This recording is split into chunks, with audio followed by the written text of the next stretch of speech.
ہاں، لیکن یہ 15 سال پہلے کی بات ہے، تب سے اب تک حالات بالکل پرسکون ہیں۔ اس نے گویا کے کو تسلی دی۔ وہ سوچ رہا تھا کہ کہیں اس نے کے کو ضرورت سے زیادہ تو نہیں بتا دیا اور یہ بات ان کے باہمی تعلق کے لیے نقصان دہ تو ثابت نہیں ہوگی۔ تم اصل میں مجھے ڈرانے کی کوشش کر رہے ہو، کے نے مسکراتے ہوئے ہولے سے اس کی پسلیوں میں کونی ماری۔ تم چاہتے ہو کہ میں تم سے شادی سے انکار کر دوں؟ مائیکل تحمل سے مسکرایا اور بولا، نہیں، میں چاہتا ہوں کہ تم شادی سے پہلے ان باتوں کے بارے میں سوچ لو، غور کر لو۔ کیا اس نے واقعی 6 آدمیوں کو قتل کیا تھا؟ کے نے براسی کی طرف دیکھتے ہوئے بے یقینی سے پوچھا۔ اخبارات نے تو یہی لکھا تھا، لیکن کوئی بھی اس بات کو ثابت نہیں کر سکا تھا، مائیکل نے کہا۔ اس کے بارے میں اس سے بھی زیادہ خوفناک ایک کہانی اور بھی ہے، لیکن میں نہیں جانتا، لیکن وہ اخبارات میں نہیں آ سکی۔ میرے والد اس کے بارے میں زبان نہیں کھولتے۔ ڈیڈی کا وکیل ٹام ہیگن اس کہانی سے واقف ہے، لیکن وہ بھی مجھے کچھ نہیں بتاتا۔ ایک بار میں نے اسے پوچھا تھا کہ کس عمر میں تم مجھے اس قابل سمجھو گے کہ وہ کہانی سنا سکو، تو اس نے جواب دیا کہ جب تم 100 سال کے ہو جاؤ گے۔ یہ کہہ کر مائیکل نے ٹھنڈی سانس لی اور گلاس سے مشروب کی چسکی لے کر بولا، نہ جانے وہ کیا کہانی ہوگی۔ براسی درمیانے قد مگر مضبوط جسم کا ایک ایسا آدمی تھا جس کی طرف غور سے دیکھنے پر اچھے بھلے دلیر انسان کے جسم میں بھی پھریریاں سی دوڑنے لگتی تھیں۔ اس کے پتلے پتلے ہونٹ فاقانہ انداز میں بچھے رہتے تھے اور اس کی آنکھوں میں موت کی سرد میری جھلکتی تھی۔ انڈر ورلڈ کے لوگ بھی اس سے خوف کھاتے تھے، لیکن ڈان کارلیون کا وہ بے حد وفادار تھا۔ ڈان سے اس کی یہ وفاداری مثالی تھی اور ڈان کی سلطنت کے ڈھانچے میں وہ ایک اہم ستون تھا۔ لوگوں کا خیال ہے کہ اس طرح کے کردار اب بہت کمیاب تھے۔ براسی دنیا میں کسی سے نہیں ڈرتا تھا، البتہ اس نے اپنی مرضی سے گویا خود کو ڈان سے ڈرنے اور اس کی عزت کرنے کا پابند بنا رکھا تھا۔ وہ ہیگن کے ساتھ اس کے کمرے میں داخل ہوا تو ڈان کو سامنے پا کر اس کا انداز نہایت مؤدبانہ ہو گیا۔ اس نے پہلے ڈان کو بیٹی کی شادی کی مبارکباد دی، پھر دعا کی کہ اس کی بیٹی کے ہاں پہلی اولاد لڑکا ہو۔ اس کے بعد اس نے موٹا سا ایک لفافہ نکال کر ڈان کی خدمت میں پیش کیا۔ تب ہیگن سمجھ گیا کہ براسی کیوں خاص طور پر ڈان سے تنہائی میں مل کر اسے بیٹی کی شادی کی مبارکباد دینا چاہتا تھا۔ دراصل اس نے اندازے لگا کر اپنی دانست میں تمام مہمانوں سے زیادہ رقم تحفے کے طور پر پیش کرنا تھی۔ اس رقم کا لفافہ وہ براہ راست ڈان ہی کی خدمت میں پیش کرنا چاہتا تھا۔ ڈان نے وہ لفافہ ایک شاہانہ تمکنت کے ساتھ قبول کر لیا اور اس کے چہرے پر خفیف سی مسکراہٹ آ گئی۔ براسی کا سر گویا فخر سے بلند ہو گیا۔ اس کے چہرے کی خشونت اور خونخواری اس لمحے کم ہو گئی۔ اس نے جھک کر نہایت احترام سے ڈان کے ہاتھ کو بوسہ دیا اور دروازے کی طرف چل دیا۔ ہیگن اس کے لیے دروازہ کھولے کھڑا تھا۔ اس کے جانے کے بعد ڈان نے طمانینت کی گہری سانس لی اور اس کے خیال میں براسی ڈائنامائٹ کی طرح تھا اور اسے احتیاط سے ہینڈل کرنے کی ضرورت تھی۔ تاہم اس کا مطلب یہ بھی نہیں تھا کہ وہ براسی سے کسی قسم کا خوف محسوس کرتا تھا۔ وہ اچھی طرح جانتا تھا کہ ڈائنامائٹ سے بھی خود کو نقصان پہنچائے بغیر اسے اپنے مقاصد کے لیے کس طرح استعمال کیا جاتا ہے۔ کیا اب صرف بونا سرا باقی رہ گیا؟ اس نے پوچھا۔ ہیگن نے اس بات میں سر ہلایا تو ڈان نے ایک لمحے پرخیال انداز میں چپ رہنے کے بعد بولا، اسے بلانے سے پہلے سین ٹینو کو بھی یہاں بلا لو۔ میں چاہتا ہوں کہ ان باتوں اور ان ملاقاتوں سے وہ بھی کچھ سیکھے۔ ہیگن جلدی سے مضطربانہ انداز میں باہر چلا گیا۔ اسے اندازہ تھا کہ سین ٹینو عرف سنی اس وقت کسی کمرے میں دلہن کی سہیلی کے ساتھ داد عیش دے رہا ہوگا۔ وہ سوچ رہا تھا کہ اگر یہ بات کھل جائے تو کیا ہنگامہ اٹھ کھڑا ہوگا۔ اس نے احتیاطاً پہلے اسے نظروں میں باغ میں تلاش کیا، لیکن وہ وہاں نہیں تھا۔ ہیگن نے اسے آدھا گھنٹہ پہلے اوپر کی منزل کی طرف جاتے دیکھا تھا۔ اس کا مطلب تھا کہ وہ ابھی بھی وہیں تھا، کیونکہ لوسی بھی کہیں نظر نہیں آ رہی تھی۔ اس نے ٹھنڈی سانس لی اور واپس مڑ گیا۔ اس دوران مائیکل کی منگیتر کے نے بھی اسے دیکھ لیا تھا۔ وہ اس کے بارے میں مائیکل سے پوچھنے لگی اور بولی، یہ شخص حقیقت میں کون ہے؟ اس سے جب میری ملاقات ہوئی تو اس نے اپنا تعارف کراتے ہوئے خود کو تمہارا بھائی کہا تھا، لیکن نہ تو اس کی شکل میں تم بھائیوں کی ذرا سی بھی شباہت ہے اور نہ ہی یہ اطالوی معلوم ہوتا ہے۔ یہ اصل میں 12 سال کی عمر میں ہمارے گھر میں آیا تھا اور یہیں پلا بڑھا ہے، مائیکل نے بتایا۔ اس کے والدین مر گئے تھے اور یہ لاوارثوں کی طرح گلیوں میں دھکے کھا رہا تھا۔ انفیکشن سے اس کی ایک آنکھ خراب ہو رہی تھی۔ سنی ترس کھا کر اسے اپنے ساتھ لے آیا تھا، بس تب سے یہیں ہے۔ اس کا کوئی ٹھکانہ ہی نہیں تھا جہاں یہ جاتا۔ یہ ہمارے ساتھ ہی پلا بڑھا۔ اس کی آنکھ کا علاج کرایا گیا، اسے قانون کی تعلیم دی گئی، اسے وکیل بننے کا شوق تھا۔ پھر اس کی شادی بھی ہو گئی، اب یہ میرے والد کا وکیل ہے۔ حیرت ہے کہ نے ایک بار پھر آنکھیں پھیلائیں۔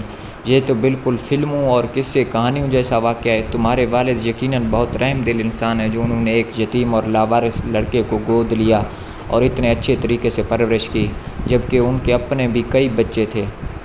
انہوں نے اسے گود نہیں لیا تھا، اڈاپٹ نہیں کیا تھا۔ مائیکل نے گویا اس کی غلط فہمی دور کی۔ بس اس نے ہمارے ہاں پرورش پائی ہے اور اس کی وجہ یہ نہیں تھی کہ میرے والد کے اپنے بھی کئی بچے تھے۔ ہم صرف 4 بہن بھائی ہیں اور اطالویوں کے ہاں 4 بچوں کو زیادہ نہیں سمجھا جاتا۔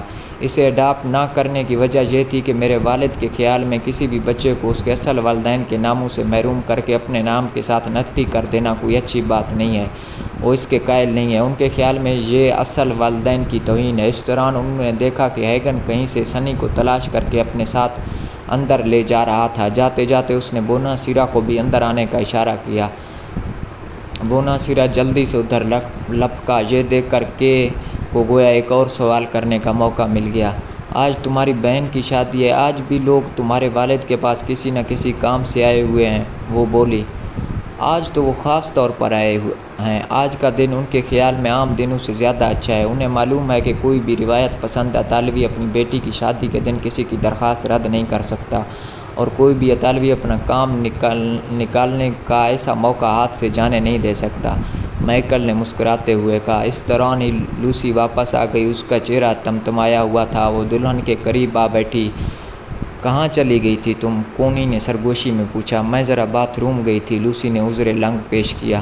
کونی نے گویا حقیقت کا اندازہ کر لینے کے باوجود اس کے عذر کو قبول کر لیا اور نیچی آواز میں بولی، اب کہیں مت جانا، میرے پاس ہی بیٹھی رہنا، بس تھوڑی دیر کی بات ہے، پھر تو تمہیں اپنے دولہا کے سوا کسی کا بھی اپنے پاس بیٹھنا بہت ناگوار گزرے گا، لوسی نے شریر لہجے میں کہا، اور دولہا نے مسکرا کر اس کی طرف دیکھا۔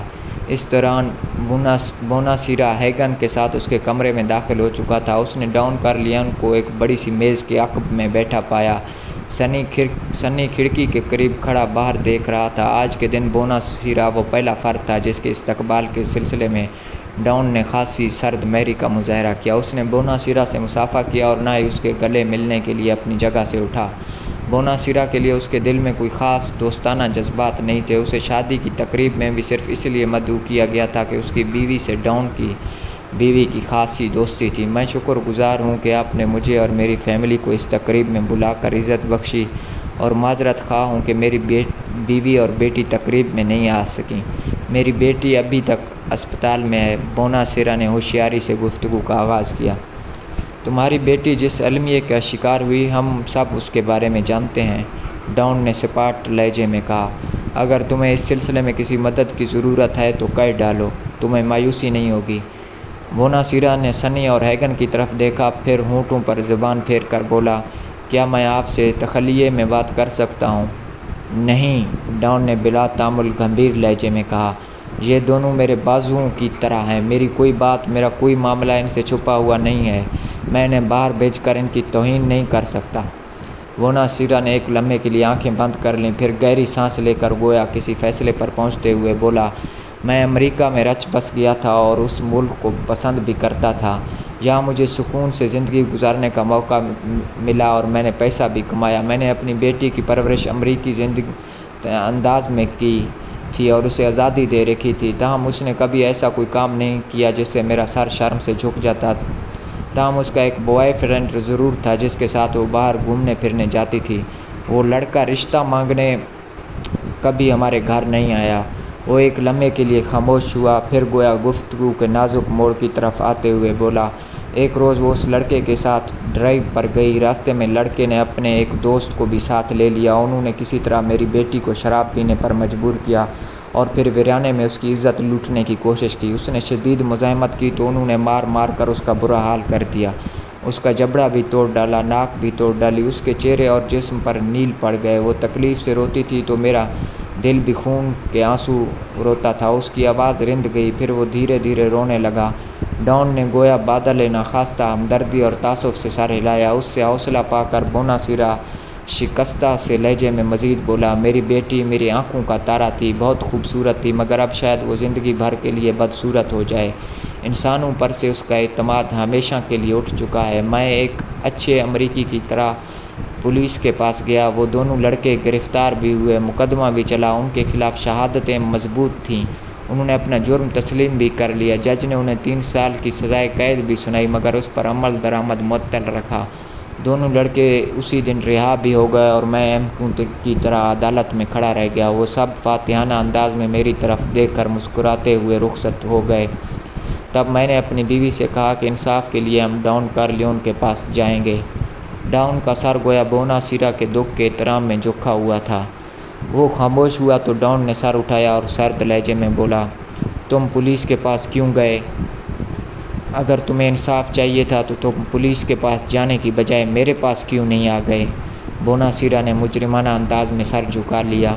ڈان نے گویا خود ہی اپنے سوال کا جواب دیتے ہوئے بولا، اتنے برسوں میں تم نے کبھی مجھ سے کوئی رابطہ نہیں رکھا، حالانکہ میری بیوی تمہاری بیوی کی دوست تھی، گویا تمہاری بچی کی گاڈ مدر تھی، لیکن تم کبھی اس بچی کو ہمارے گھر میں نہیں لائے۔ ہم ایک دوسرے کے بہت پرانے جاننے والے تھے، لیکن تم نے کبھی مجھے چائے کافی پر بھی اپنے گھر مدعو نہیں کیا۔ شاید تمہیں خوف تھا کہ مجھ سے تعلق رکھ کر تم کسی مصیبت میں نہ پھنس جاؤ۔ تم سمجھتے تھے کہ امریکہ ایک جنت ہے جہاں تمہاری طرح شرافت سے زندگی گزارنے والوں کو کوئی خطرہ لاحق نہیں۔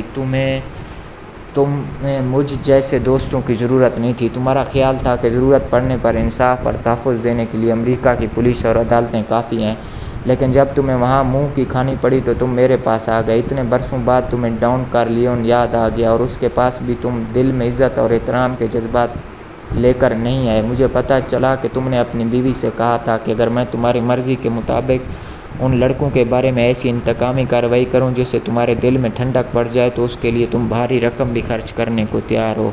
تم ان لڑکوں کو مروانا چاہتے ہو؟ کیا تم مجھے کرائے کا قاتل سمجھتے ہو؟ میں تمہاری نظر میں اتنا چھوٹا آدمی ہوں؟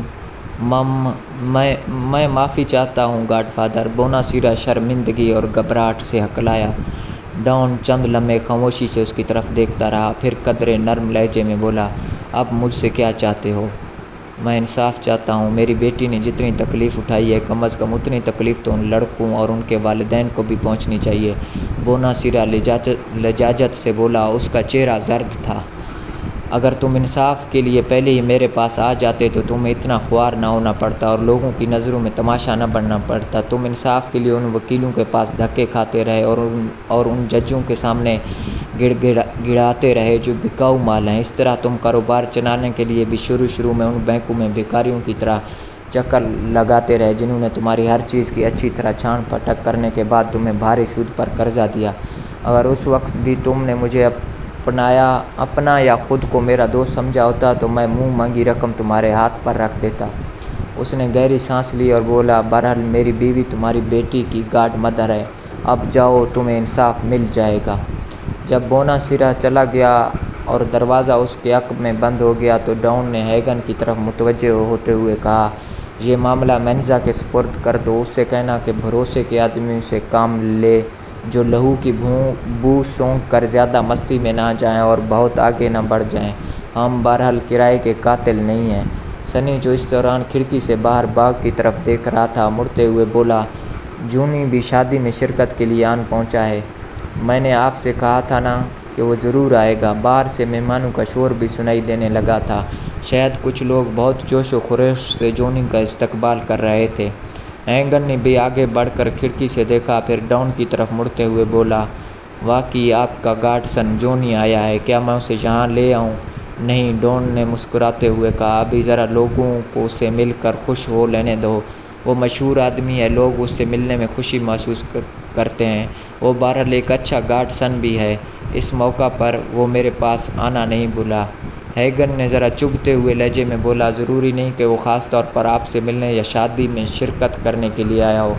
2 سال سے اس نے پلٹ کر نہیں دیکھا تھا۔ مجھے اندیشہ ہے کہ اب وہ پھر کسی مشکل میں نہ پھنس گیا ہو جس کی وجہ سے اسے آپ کے پاس آنا پڑا۔ ظاہر ہے مشکل یا مصیبت میں وہ مدد کے لیے اپنے گاڈ فادر کے پاس نہیں آئے گا تو کس کے پاس جائے گا؟ ڈان نے خوش دلی سے کہا۔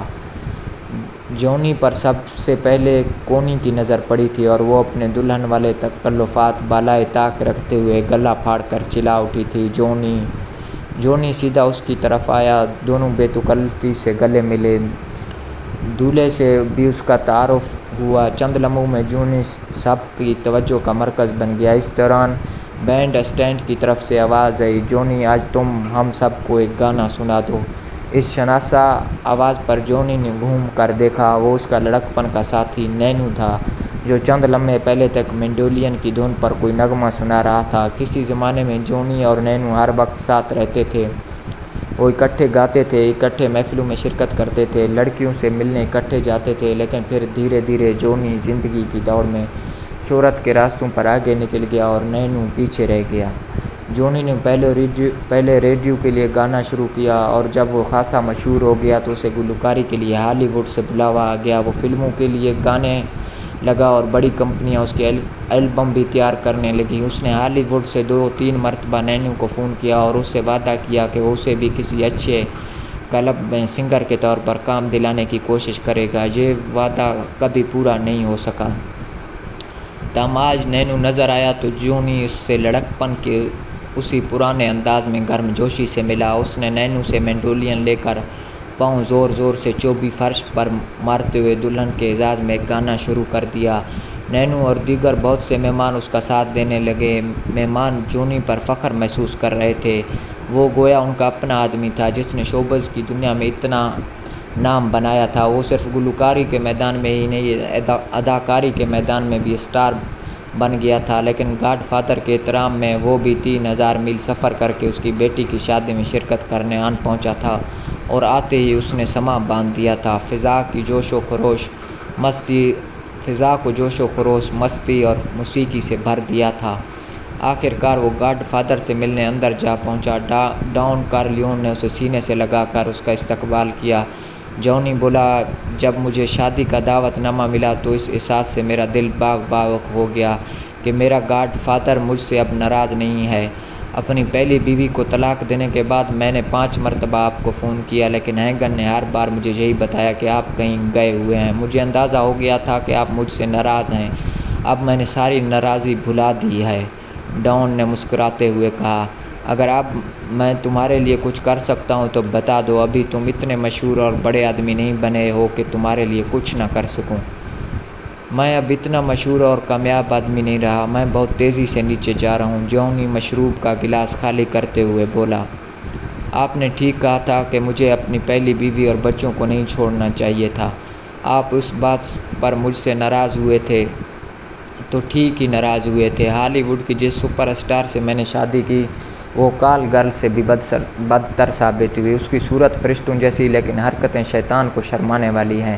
اگر اس کی کوئی فلم کامیاب ہو جاتی ہے تو وہ اس فلم کے ڈائریکٹر، پروڈیوسر سے لے کر لائٹ مین تک کو بھی اپنے حسن سے فیضیاب ہونے کا موقع دے دیتی ہے۔ اور تمہاری سابق بیوی اور بچے کیسے ہیں؟ ڈان نے اس کی بات کاٹتے ہوئے پوچھا۔ میں نے اچھے طریقے سے ان سے علیحدگی اختیار کی تھی، جونی نے جواب دیا۔ طلاق کے بعد میں نے انہیں اس سے کہیں زیادہ رقم اور دوسری چیزیں دی تھی جتنی عدالت نے کہی تھی۔ ہفتے میں 1 مرتبہ میں ان سے ملنے بھی جاتا ہوں، لیکن اب مجھے زندگی میں ان کی کمی محسوس ہوتی ہے۔ اس نے ہیگن سے اپنے لیے مشروب کا ایک اور گلاس بھروایا۔ ایک گھونٹ بھرنے اور سگریٹ کا ایک کش لینے کے بعد وہ بولا، میری دوسری بیوی مجھ پر ہنستی ہے اور میں اس کی بد چلنی پر ناراض ہوتا ہوں تو وہ مجھے دامت پرست قرار دے کر میرا مذاق اڑاتی ہے، میرے گانوں کا بھی مذاق اڑاتی ہے۔ ویسے بھی آج کل گلوکاری کے میدان میں بھی مجھے ناکامیوں کا سامنا ہے۔ ایسا لگتا ہے کہ قسمت کے ساتھ ساتھ آواز بھی مجھ پر مہربان نہیں رہی۔ اب مجھ سے گایا بھی نہیں جاتا، میری آواز میرا ساتھ چھوڑ گئی ہے۔ آنے سے پہلے بھی بیوی سے میرا جھگڑا ہوا، میں نے اس کی پٹائی کی لیکن اس کے چہرے پر نہیں مارا، کیونکہ ابھی اس کی فلم کی شوٹنگ چل رہی ہے۔ اس نے ایک آہ بھری اور دردناک لہجے میں بولا، اب تو زندگی میں کوئی کشش، کوئی دلچسپی نہیں رہی۔ بھائی ان معاملات میں تو میں تمہاری کوئی مدد نہیں کر سکتا، ڈان نے ملامت سے کہا۔ جس اسٹوڈیو کی فلموں میں نے کام کیا تھا اب وہ بھی مجھے کاسٹ کرنے کے لیے تیار نہیں ہے۔ اسٹوڈیو کا مالک شروع سے ہی مجھ سے جلتا تھا، اب گویا اسے مجھ سے انتقام لینے کا بہترین موقع مل گیا ہے۔ وہ مجھ سے نفرت کرتا ہے۔ کیوں؟ ڈان نے دریافت کیا۔ میں نے اس کی ایک خاص محبوبہ کو اس سے چھین لیا تھا، حالانکہ ہمیشہ کے لیے نہیں چھینا تھا، صرف چند دنوں کی بات تھی اور وہ خود میرے پیچھے آئی تھی۔ اب میں بھلا کیا کرتا؟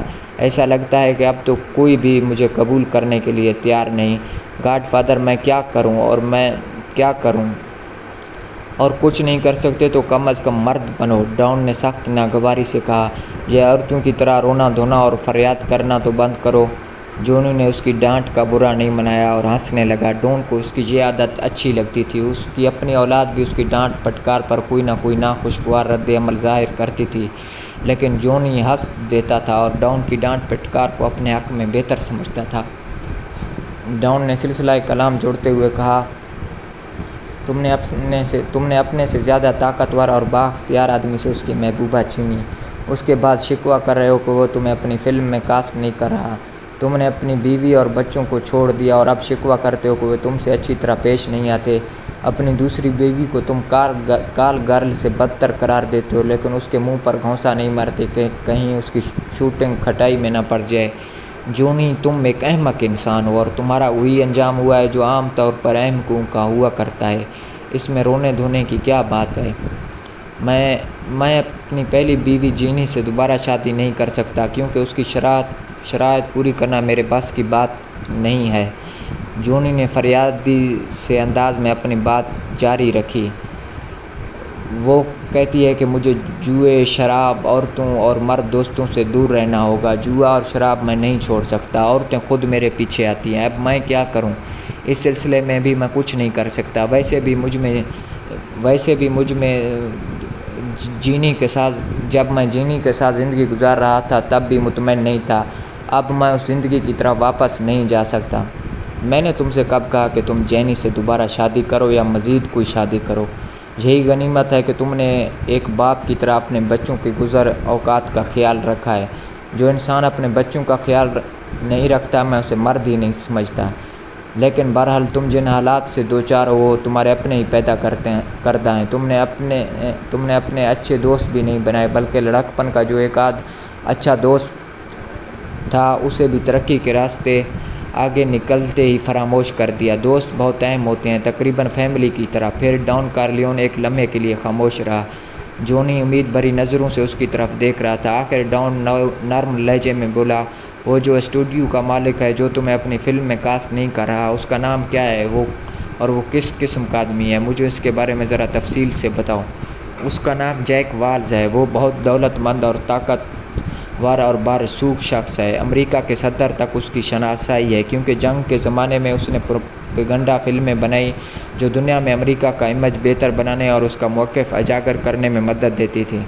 صدر اس قسم کے معاملات میں اس سے مشورہ کرتا ہے۔ 1 سال پہلے اس نے اب تک کے مشہور ترین اور سب سے زیادہ بکنے والے ناول پر فلم بنانے کے حقوق خریدے ہیں۔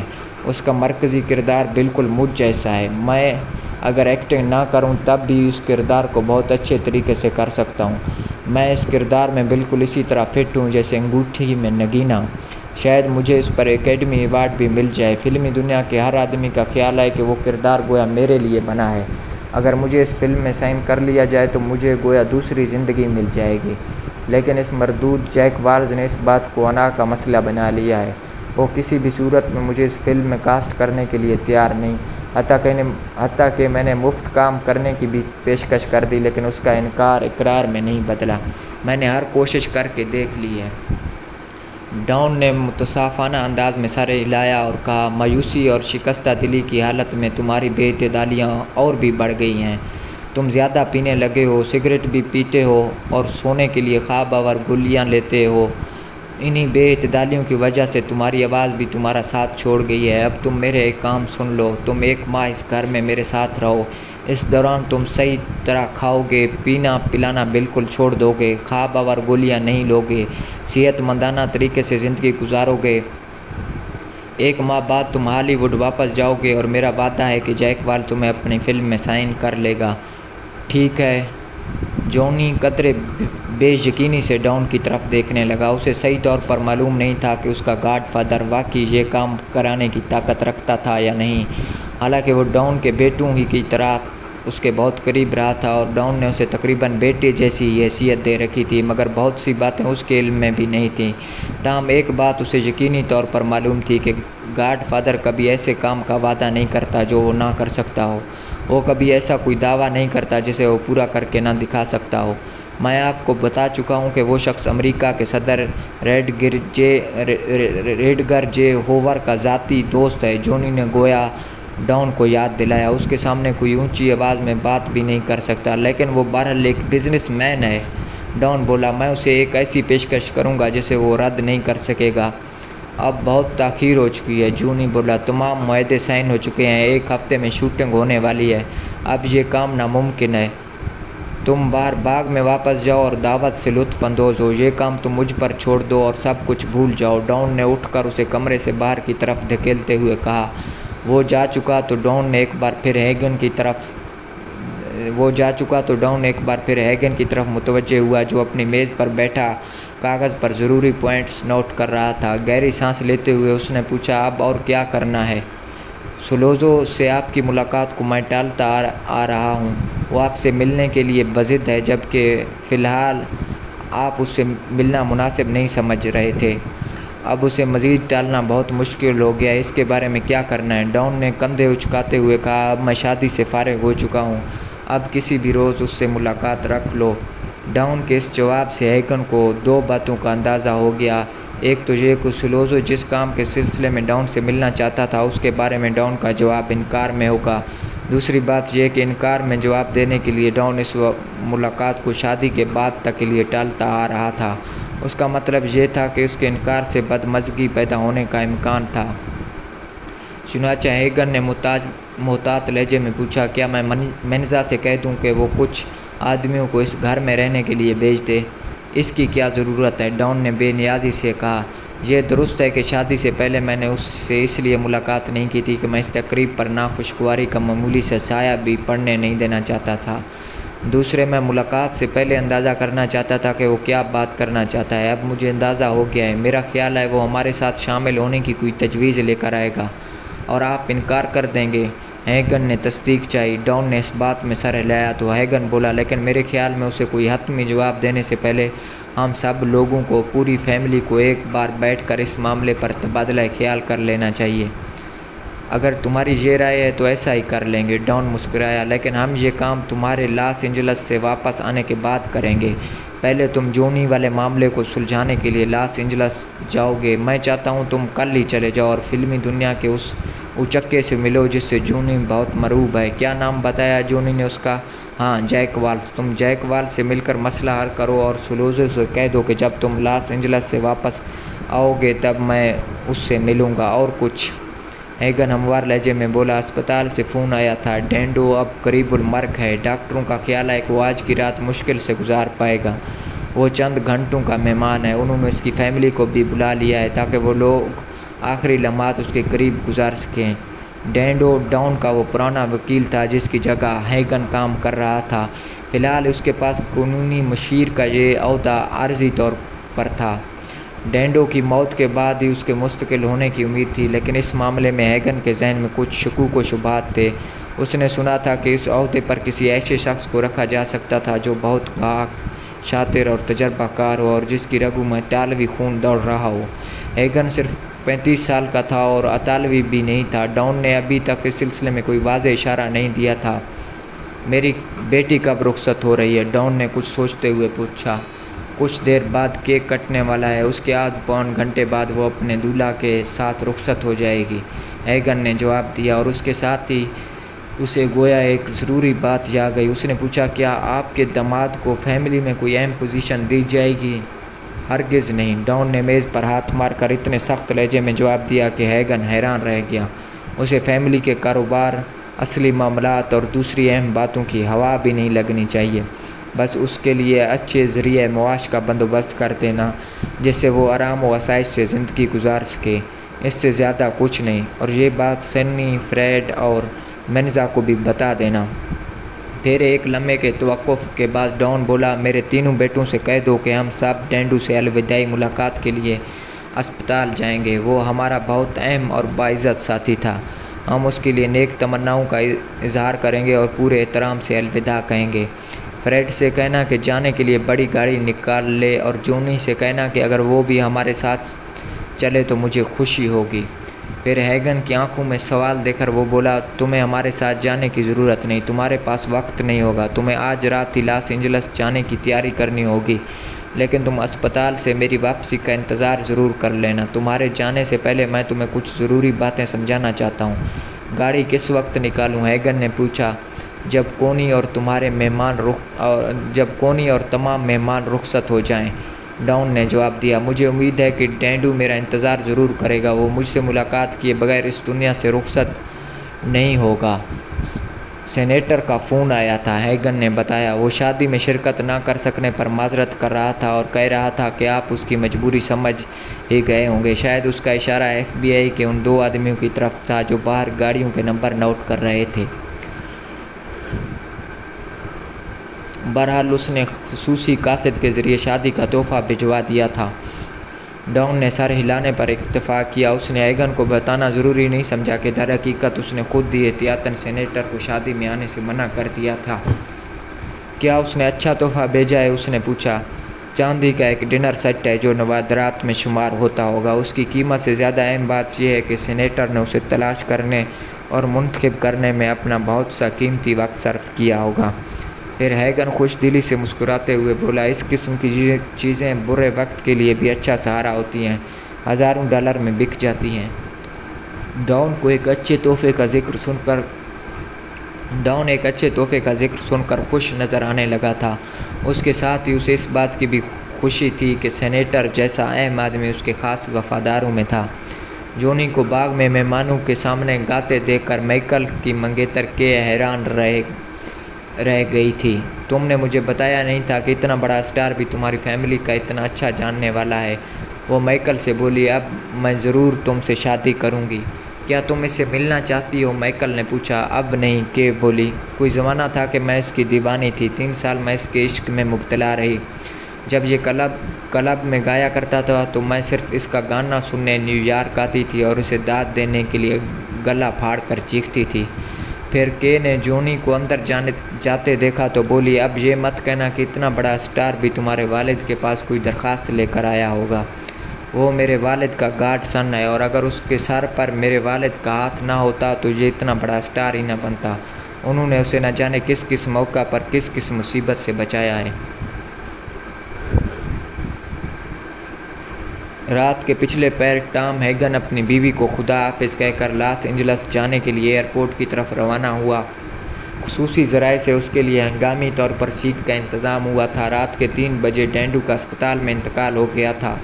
اسپتال سے واپس آ کر ڈاؤن نے باقاعدہ طور پر ہیگن کو بتا دیا تھا کہ وہ اب اس کا مستقل قانونی مشیر ہے۔ یوں اس نے اس روایت کو توڑ دیا تھا کہ اس کے قانونی مشیر کو خالصتاً اطالوی ہونا چاہیے۔ ہیگن دوغلی نسل کا تھا، وہ جرمن آئرش تھا۔ ڈاؤن نے اسے رخصت کرنے سے قبل جیک وال سے ملاقات کے بارے میں ضروری ہدایات دی تھی اور بہت سی باتیں اس پر بھی چھوڑی تھیں۔ اس معاملے کو صحیح انداز میں نمٹانا ڈاؤن کے وکیل کے طور پر اس کی قابلیت اور اہلیت کا امتحان تھا۔ جن 2 لڑکوں نے بونا سیرا کی بیٹی پر ظلم کیا تھا، ان کے سلسلے میں پال گیٹو کو مینزا کے توسط سے ہدایت دی گئی تھی۔ گیٹو کو اس مقصد کے لیے 2 آدمیوں کا بندوبست کرنا تھا جنہیں اصل بات سے بے خبر رکھا جاتا تھا، حتیٰ کہ انہیں یہ بھی خبر نہیں ہوتی کہ ان کی خدمات در حقیقت کون حاصل کر رہا ہے۔ اس قسم کے کاموں میں انہی احتیاطوں کی وجہ سے کبھی بھی بات ڈاؤن کی ذات تک نہیں پہنچتی تھی۔ اگر کبھی ایسے آدمی پولیس کے ہتھے چڑھ جاتے یا کسی اور وجہ کے باعث بیچ میں کوئی کڑی غداری کر جاتی، تب بھی ڈاؤن یا اس کے خاص آدمیوں کو کوئی نقصان نہیں پہنچ سکتا تھا، کیونکہ اس کڑی کو زنجیر کی باقی کڑیوں کے بارے میں کچھ پتہ نہیں ہوتا تھا۔ ٹام ہیگن پہلی بار ذرا مشکل قسم کے کام پر لاس اینجلس روانہ ہوتے وقت معمولی سا نروس تھا، لیکن اسے یہ بھی معلوم تھا کہ اس معاملے کو صحیح طرح ہینڈل کرنے پر فیملی میں اس کی عزت اور توقیر میں بے حد اضافہ ہوگا۔ جیک والز کے بارے میں تمام ضروری معلومات جمع کر لی گئی تھی۔ وہ ہالی ووڈ کے 3 اہم ترین پروڈیوسرز اور اسٹوڈیو مالکان میں سے ایک تھا۔ 20واں اسٹار اس کے لیے طویل معاہدوں کے تحت کام کر رہے تھے۔ اس میں شک نہیں تھا کہ صدر امریکہ سے اس کے مراسم تھے۔ وہ وائٹ ہاؤس میں کئی بار ڈنر کر چکا تھا اور ایک بار صدر صاحب اس کے ہالی ووڈ والے گھر میں ضیافت پر آ چکے تھے۔ CIA کے سربراہ سے بھی اس کے مراسم تھے۔ تاہم یہ سب باتیں ٹام ہیگن یا ڈاؤن کے لیے زیادہ متاثر کن نہیں تھی، کیونکہ یہ در حقیقت رسمی قسم کے تعلقات تھے۔ والز کی اپنی کوئی ٹھوس سیاسی حیثیت نہیں تھی، ویسے بھی وہ ایک تند مزاج آدمی تھا، اور ڈاؤن کا کہنا تھا کہ تند مزاج آدمیوں کے دوست کم اور دشمن زیادہ ہوتے ہیں۔ والز کو اپنی طاقت اور اثر و رسوخ کا بہت زوم تھا، اور وہ موقع بے موقع اس کا اظہار بھی کرتا رہتا تھا۔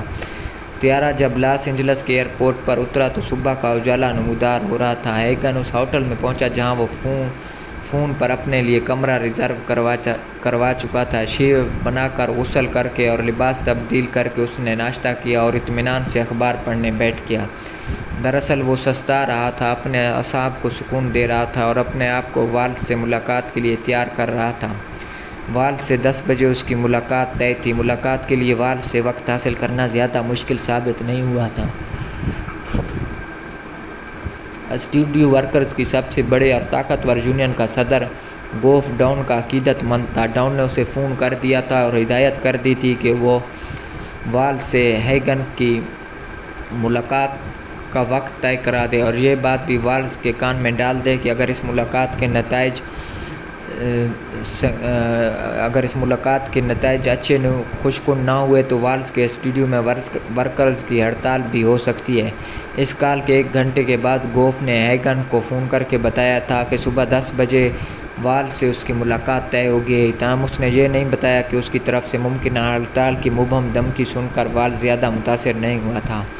ملاقات کا 10 بجے کا وقت بھی کچھ اچھی علامت نہیں تھا۔ اس کا مطلب تھا کہ والز نے اسے اتنی اہمیت نہیں دی تھی کہ کھانے پر مدعو کرتا۔ شاید ڈاؤن کی شہرت بھی اس تک نہیں پہنچی تھی، کیونکہ ڈاؤن شہرت حاصل کرنے کا قائل ہی نہیں تھا۔ وہ تو خود کو حتی الامکان غیر معروف ہی رکھ کر کام کرنے کا قائل تھا۔ نیو یارک سے باہر کے لوگ تو اس کے بارے میں بہت کم جانتے تھے یا پھر سرے سے جانتے ہی نہیں تھے، تاہم ہر جگہ ضرورت کے وقت ڈاؤن کا کوئی نہ کوئی پرانا رابطہ نکل آتا تھا۔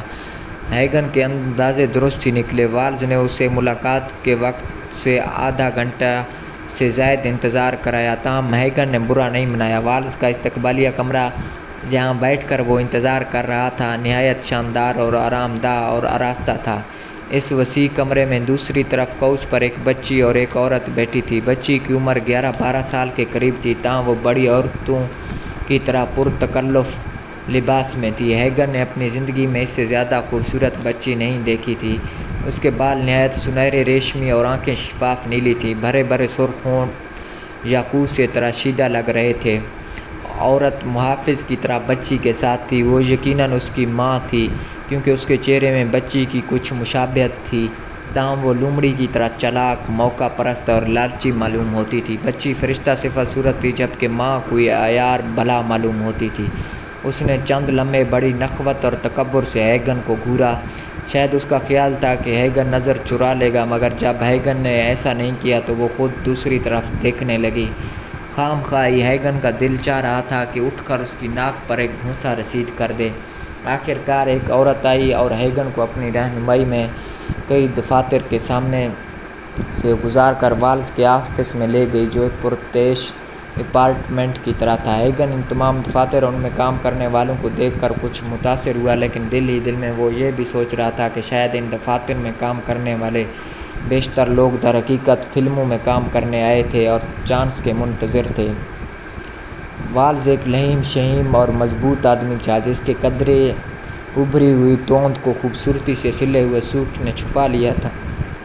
ہیگن اس کی پوری زندگی کی کہانی سے واقف ہو چکا تھا۔ 10 سال کی عمر میں والز ایسٹ سائڈ کے علاقے میں بیئر کے خالی بیرل ایک ٹھیلے پر جمع کر کے کباڑی کے ہاتھ میں بیچنے جاتا تھا۔ 20 سال کی عمر میں وہ اپنے باپ کا ہاتھ بٹانے لگا، جو گارمنٹ فیکٹری میں ورکر تھا۔ 30 سال کی عمر تک وہ کچھ رقم جمع کر چکا تھا۔ اس نے نیو یارک چھوڑ دیا تھا اور ہالی ووڈ آ کر اپنی رقم فلموں کے کاروبار میں لگا دی۔ 48 سال کی عمر تک وہ بہت بڑا فلم پروڈیوسر بن گیا، لیکن اس کی شخصیت کا اکھڑ پن اور کرختگی برقرار رہی۔ وہ ایک تند خو، جڈ اور گنوار سا آدمی تھا۔ پیٹھ پیچھے لوگ اس کا ذکر کچھ زیادہ عزت سے نہیں کرتے تھے۔ وہ اپنا غصہ زیادہ تر چھوٹے اور کمزور لوگوں پر نکالتا تھا۔ 50 سال کی عمر میں اس نے کھانے پینے اور اچھی محفلوں میں اٹھنے بیٹھنے کے آداب سیکھنے کے لیے باقاعدہ کچھ لوگوں کی خدمات حاصل کی، جس سے اس کی شخصیت اور انداز و اطوار کچھ سنور تو گئے، لیکن اصلیت بہرحال مکمل طور پر نہیں چھپ سکی۔ اب بھی کسی نہ کسی موقع پر اس کی اصل شخصیت کی جھلک نظر آتی رہتی تھی۔ جب اس کی بیوی کا انتقال ہوا تو اس نے ایک ایسی اداکارہ سے شادی کر لی جو دنیا بھر میں مشہور تھی، لیکن اداکاری چھوڑنا چاہتی تھی۔ اس سے شادی کر کے اداکارہ نے اداکاری چھوڑ دی۔ اب والز 60 سال کی عمر کو پہنچ چکا تھا اور فلم سازی وغیرہ کے علاوہ اس کے مشاغل وہی تھے جو اکثر بڑے دولت مندوں کے ہوتے ہیں۔ اس کی بیٹی نے ایک انگریز لارڈ سے شادی کی تھی اور بیٹے نے ایک اطالوی شہزادی سے۔ اخباری کالموں میں اکثر اس کا تذکرہ ہوتا رہتا تھا۔ کچھ عرصہ سے اس کی دلچسپی اپنے استقبال میں بہت بڑھ گئی تھی، جس میں اس نے بہت اعلیٰ نسل کے ریس کے گھوڑے رکھے ہوئے تھے۔ اخبار نویس گویا اپنا فرض سمجھ کر اس کی سرگرمیوں اور مشاغل کے بارے میں کچھ نہ کچھ لکھتے رہتے تھے۔ پچھلے دنوں ایک بار پھر اس وقت اس کا تذکرہ اخبارات میں شہ سرخیوں کے ساتھ ہوا جب اس نے انگلینڈ کا ایک نہایت مشہور ریس کا گھوڑا خرطوم $6 لاکھ میں خریدا تھا۔ ان دنوں ایک گھوڑے کی یہ قیمت ناقابل یقین تھی۔ اس قیمت پر یہ گھوڑا خریدنے کے بعد والز نے یہ اعلان کر کے لوگوں کو مزید حیرت زدہ کر دیا تھا کہ اس گھوڑے کو ریس میں دوڑانے کا ارادہ نہیں رکھتا، وہ اسے ریس سے ریٹائر کر رہا تھا اور اپنے استقبال میں صرف افزائش نسل کے لیے رکھنا چاہتا تھا۔ اس نے قدر خوش خلقی سے ہیگن کا استقبال کیا، تاہم اس کا چہرہ اب بھی اس کی شخصیت کی کرختگی کا پتہ بتا دیتا تھا۔ شاید اس نے اپنے بڑھاپے کو چھپانے کے لیے چہرے پر کچھ کرایا ہوا بھی تھا۔ ایسے لگتا تھا جیسے چہرے کی کھال کو لٹکنے سے بچانے کے لیے بہت اونچے ہنر مندوں نے کچھ کوششیں کی تھیں۔ ان باتوں سے قطع نظر وہ بہت توانا آدمی لگتا تھا۔ ڈان کارلیون کی طرح اس کی شخصیت اور حرکات و سکنات سے بھی حاکمیت جھلکتی تھی۔ لگتا تھا کہ وہ اپنی سلطنت پر حکمرانی کرنا خوب جانتا ہے۔ ہیگن نے تمہید میں وقت ضائع نہیں کیا اور براہ راست مطلب کی بات پر آ گیا۔ اس نے بتایا کہ وہ ایک طاقتور آدمی کا نمائندہ ہے اور وہ طاقتور آدمی جونی کا دوست، مہربان اور مربی تھا۔ اس نے جونی پر ایک چھوٹی سی عنایت کرنے کی درخواست کی تھی اور کہا تھا کہ اگر اس کی درخواست پر عمل ہو گیا تو وہ زندگی بھر شکر گزار اور ممنون رہے گا، اور اگر کبھی والز کو اس سے کوئی کام پڑا تو اسے مایوسی نہیں ہوگی۔ پھر ہیگن نے درخواست کی نوعیت بھی بیان کر دی، یعنی جونی کو اس فلم میں کاسٹ کر لیا جائے جس کی شوٹنگ اگلے ہفتے شروع ہو رہی تھی، اور تمہارا وہ طاقتور دوست میرے کس کام آ سکتا ہے؟ والز نے پوری بات سننے کے بعد چبھتے ہوئے لہجے میں پوچھا۔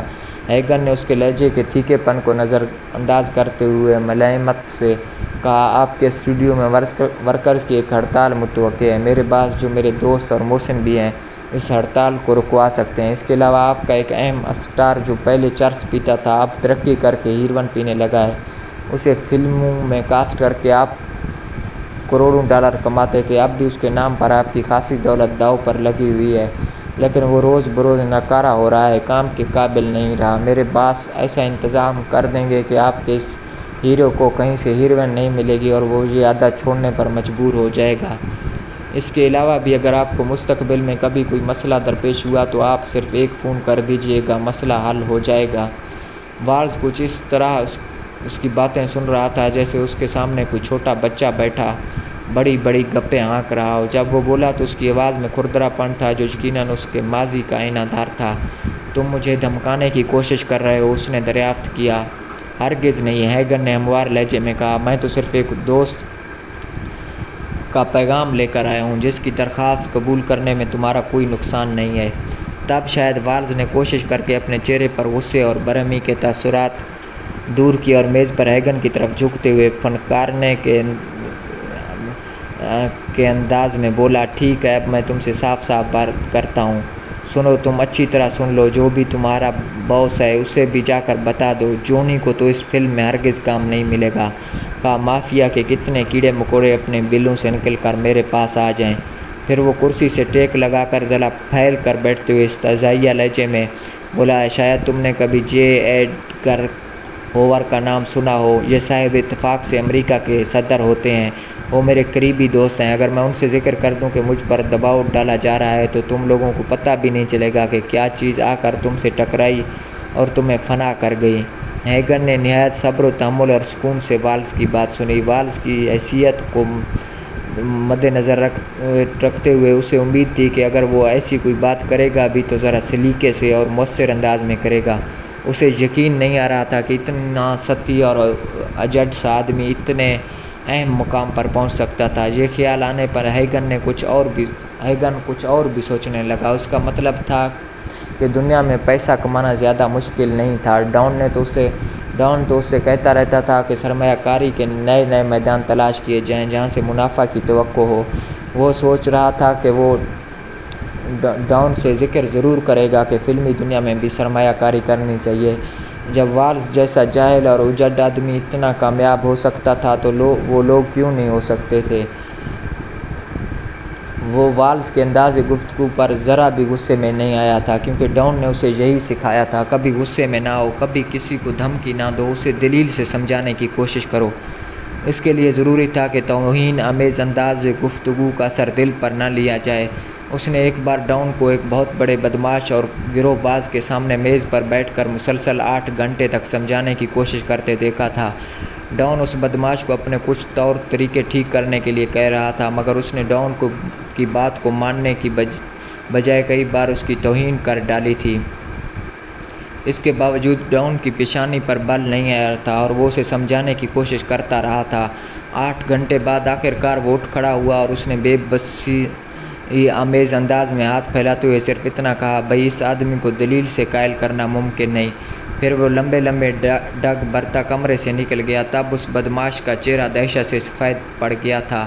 آخری جملہ ادا کرتے وقت ڈاؤن کے لہجے میں کوئی ایسی بات تھی جسے محسوس کر کے بدمعاش کی ساری اکڑ فوں ہوا ہو گئی تھی۔